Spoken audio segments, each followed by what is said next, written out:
সব মন্ত্রণালয়ে তিনি আজানও দেন, একামতও দেন, মাঝে মাঝে তিনি সংসদে ফতোয়াও দেন। তিনি বলেছেন নির্বাচনটা যাতে হয়ে যায় এই জন্য আমরা এগুলা বলেছিলাম। লজ্জা! একটা সংগঠনের শীর্ষ জায়গা থেকে যদি জনগণকে এইভাবে ধোঁকা দেওয়া হয়, তাহলে রাজনীতি এবং রাজনীতিবিদদের প্রতি মানুষের আস্থা থাকবে কেন? মানুষ কেন রাজনীতি এবং রাজনীতিবিদদেরকে বিশ্বাস করবে? আমরা ওই রাজনীতি করি নাই, আমরা ওই রাজনীতি করব না।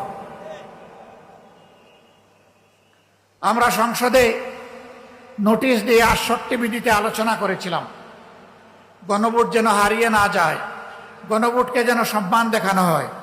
আমরা বলেছিলাম যারা জনগণের রায়কে সম্মান করে না তারা কখনো গণতন্ত্রপন্থী হতে পারে না।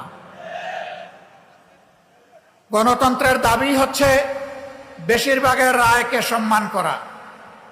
যেহেতু বেশিরভাগ জনগণ, প্রায় ৭০% জনগণ হায়ের পক্ষে ভোট দিয়েছে, অতএব সরকারকে এই রেফারেন্ডামের যে সংস্কার প্রস্তাব সবগুলা বাস্তবায়ন করতে হবে।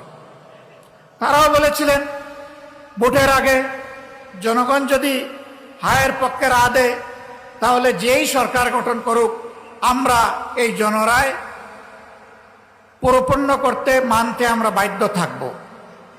এখনো আহ্বান জানাই, সময় আছে, ফিরে আসেন, রেফারেন্ডাম মেনে নিন, মানুষের রায়ের প্রতি সম্মান দেখান।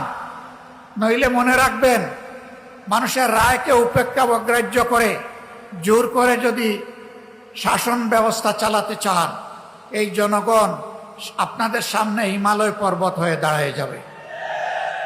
যে আমাদের রায়কে মানেন না, তাইলে এই দেশ আপনারা কিভাবে শাসন করবেন? জবাব দিতে পারবেন না। জনরায়কে সম্মান করুন।